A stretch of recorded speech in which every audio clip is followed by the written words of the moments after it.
इस खास विश्लेषण में आपका स्वागत है। आज हम जिस विषय पर बात करने वाले हैं वो पॉलिटिकल साइंस के नज़रिए से सच में बहुत ही दिलचस्प है। हम बात कर रहे हैं तमिलनाडु के 2026 विधानसभा चुनावों की, जहां अभिनेता विजय और उनकी नवगठित पार्टी टीवीके ने एक अभूतपूर्व राजनीतिक भूचाल ला दिया है।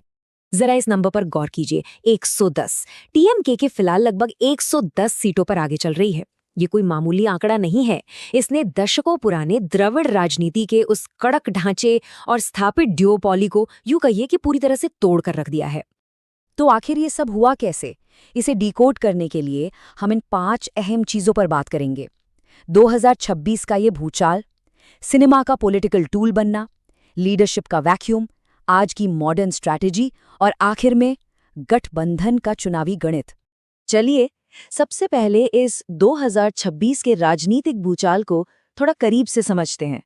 उस पुराने माहौल को देखते हैं जिसे विजय की इस नई एंट्री ने एकदम से पलट दिया है।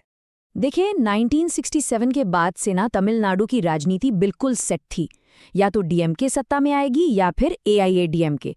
इसे हम द्रविड़ द्वैधाधिकार या ड्यूओपोली कहते हैं। आधी सदी से भी ज्यादा वक्त तक सत्ता बस इन्हीं दोनों के बीच घूमती रही। तो सोचिए, ऐसे मजबूत किले में किसी तीसरी पार्टी का इस तरह उभरना अपने आप में एक बहुत बड़ा फिनोमिनन है। अब आते हैं दूसरे हिस्से पर, एक राजनीतिक हथियार के तौर पर सिनेमा का इस्तेमाल। तमिलनाडु के लोग अक्सर फिल्मी सितारों को ही अपना नेता क्यों चुनते हैं? इसके लिए हमें थोड़ा फ्लैशबैक में जाना होगा।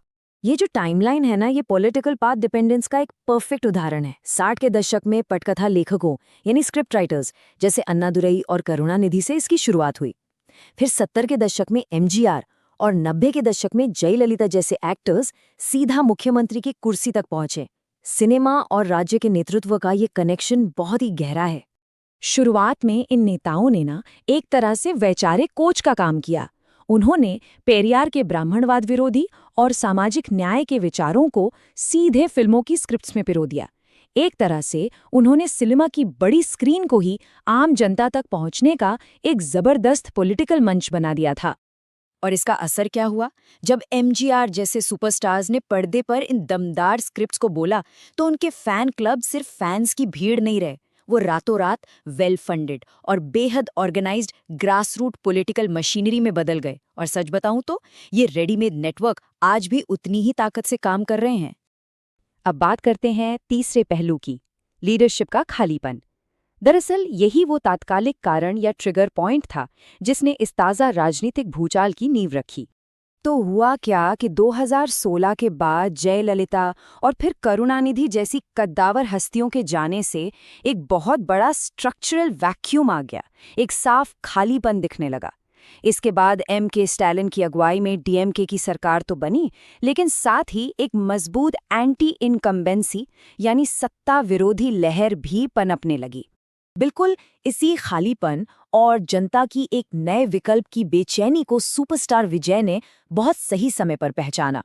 उन्होंने अपनी उस मैसिव ऑन स्क्रीन पॉपुलैरिटी का पूरा फायदा उठाया और असंतुष्ट वोटर्स को अपनी तरफ खींचने के लिए 2024 में तमिलगा वेत्री कड़गम यानी टीवीके लॉन्च कर दी। आगे बढ़ते हैं चौथे भाग पर, आधुनिक राजनीतिक रणनीति। यहाँ टीवीके ने पुराने और पारंपरिक तरीकों को बिल्कुल पीछे छोड़ दिया है। जहां पुरानी पार्टियां जैसे डीएमके और एआईएडीएमके सालों से उसी पुरानी वैचारिक स्क्रिप्ट और टिपिकल रैलियों के भरोसे थीं, वहीं टीवीके का स्टाइल एकदम अलग है। वो पूरी तरह से पेशेवर डेटा ड्रिवन स्ट्रैटेजिस्ट्स, उन्नत डिजिटल तकनीक और विजय की बेहद फोकस की गई पर्सनल ब्रांडिंग पर खेल रहे हैं। और इस मॉडर्न प्लेबुक के पीछे मास्टरमाइंड कौन है? प्रशांत किशोर। उन्होंने टीवीके के लिए ये 4 साफ पिलर्स सेट किए हैं। पहला, डीएमके के खिलाफ सत्ता विरोधी लहर को सीधा टारगेट करना।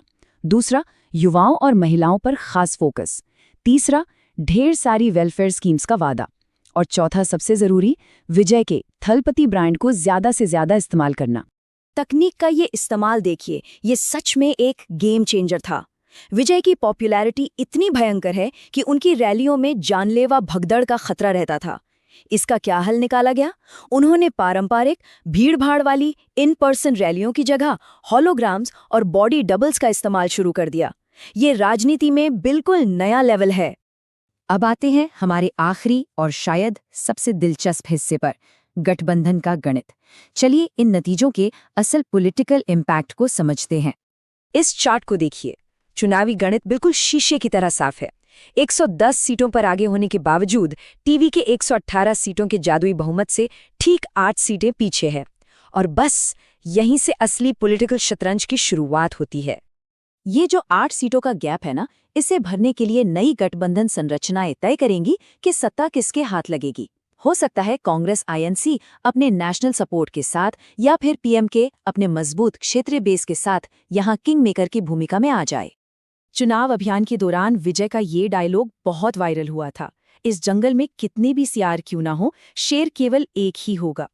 ये बस एक लाइन नहीं है, ये दिखाती है कि उस रीजन की राजनीति में आज भी सिनेमाई हीरो वर्शिप की जड़ें कितनी गहरी हैं। तो इस विश्लेषण को खत्म करते हुए हमारे सामने एक बहुत बड़ा सवाल खड़ा होता है। क्या डेटा और होलोग्राम्स जैसी मॉडर्न तकनीक सच में द्रविड़ राजनीति का कोर बदल रही है, या फिर ये सब उसी दशकों पुरानी सिनेमाई स्क्रिप्ट का बस एक नया डिजिटल अवतार है? आप क्या सोचते हैं? इस विश्लेषण में हमारे साथ जुड़ने के लिए आपका बहुत बहुत शुक्रिया।